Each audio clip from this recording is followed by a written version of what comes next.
જય જવાન જય કિસાન। હું છું અમિત માણાવદરિયા, તમે છો વેધર ગ્રુપ સબસે તેજ પર। ખેડૂત ભાઈઓ, આપણે છેલ્લા 4 વર્ષથી ચોમાસા દરમિયાન કેટલી સિસ્ટમો બનશે, જે દરિયામાં સિસ્ટમો બને ને, આપણે કેમ કે અરબી સમુદ્રમાં સિસ્ટમ બની, બંગાળની ખાડીમાં સિસ્ટમ બની, એમ છેલ્લા 4 વર્ષથી આપણે સોશિયલ મીડિયામાં માહિતી આપીએ છીએ કે આ ચોમાસા દરમિયાન આટલી સિસ્ટમો બનશે, આ મહિનામાં આ તારીખે।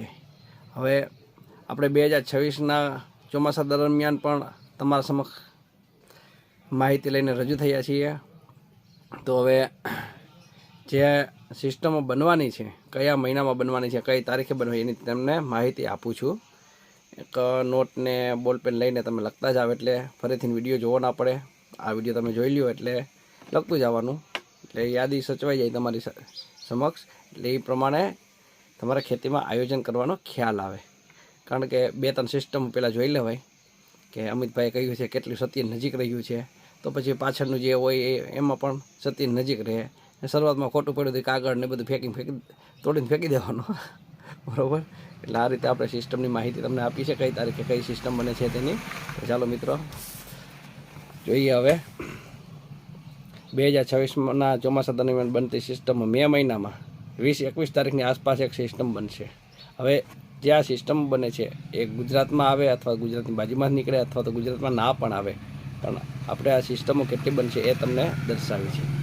મે મહિનામાં 20થી 21 તારીખની આસપાસ એક સિસ્ટમ બનશે, પછી જૂનમાં 3-4 તારીખની આસપાસ બનશે, પછી જૂનમાં 11-12 તારીખની આસપાસ એક સિસ્ટમ બનશે, પછી જૂનમાં 19થી 20 તારીખની આસપાસ એક સિસ્ટમ બનશે, પછી જૂનમાં 27 તારીખની આસપાસ એક સિસ્ટમ બનશે, પછી જુલાઈમાં 3-4 તારીખેની આસપાસ એક સિસ્ટમ બનશે, પછી 17થી 18ની આસપાસ એક સિસ્ટમ બનશે। હવે જે આ સિસ્ટમો છે એ દરિયામાં બને એટલે આપણે જે આ કીધું કે જુલાઈમાં 17-18 તારીખની આસપાસ એક સિસ્ટમ બનશે, એટલે એવું નહીં માની લેવાનું કે 17-18 તારીખે જ વરસાદ આવે, એ તો સિસ્ટમ બનશે એ તારીખે, પછી આવતા 1 કે 2 દિવસની વાર લાગે ગુજરાતમાં આવતા, અથવા તો બીજે જતી હોય તો।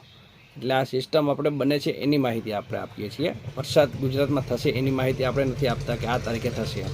આ જુલાઈમાં 17-18 તારીખે જે સિસ્ટમ બને, બરાબર। પછી જુલાઈમાં 25થી 26 તારીખની આસપાસ એક સિસ્ટમ બને છે, પછી ઓગસ્ટમાં 1-2 તારીખની આસપાસ એક સિસ્ટમ બને છે, પછી 10-11 ઓગસ્ટમાં સિસ્ટમ બને છે, પછી 19-20 તારીખની આસપાસ એક સિસ્ટમ બને છે। મોડલો દર્શાવે છે આપણે છેલ્લા 4 વર્ષથી આપી છે, આ 5મું વર્ષ છે। પછી ઓગસ્ટમાં 25-26ની આસપાસ એક સિસ્ટમ બને છે, વરસાદી સિસ્ટમ દરિયામાં। હવે એ ગુજરાતમાં આવે ના આવે જોશું આપણે। પછી સપ્ટેમ્બર મહિનામાં 3-4 તારીખની આસપાસ એક સિસ્ટમ બને છે, પછી સપ્ટેમ્બરમાં 10-11 તારીખની આસપાસ એક સિસ્ટમ બને છે, પછી સપ્ટેમ્બરમાં 16-17 તારીખની આસપાસ એક સિસ્ટમ બને છે, પછી સપ્ટેમ્બરમાં 27થી 28 તારીખની આસપાસ એક સિસ્ટમ બને છે, પછી ઓક્ટોબરમાં 4-5 તારીખની આસપાસ એક સિસ્ટમ બને, અને 15-16 તારીખની આસપાસ એક સિસ્ટમ બને છે। હવે આપણે આટલી સિસ્ટમો છે જે બનવાની છે, તો આમાંથી હવે ગુજરાતમાં કેટલી આવે કેટલી ના આવે એ ચોમાસા દરમિયાન આપણે ખ્યાલ આવશે।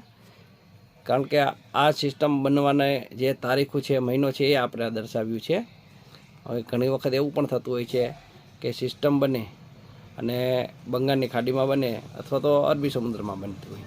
હવે એક સવાલ તમને એવો થતો હશે કે આટલી સિસ્ટમમાં અરબી સમુદ્રમાં કેટલી બને?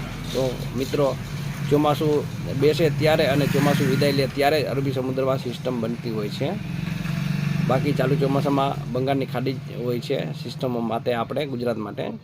હવે જે આ સિસ્ટમો છે, આટલી સિસ્ટમો બનશે, તેમાંથી ગુજરાતમાં ખાલી 50% સિસ્ટમોનો લાભ મળી જાય ને તો પણ વરસાદ અને વરસ સારું રહે।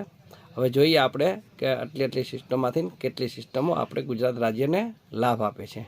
ચાલો મિત્રો, જય જવાન જય કિસાન, જય દ્વારકાધીશ સૌ મિત્રોને।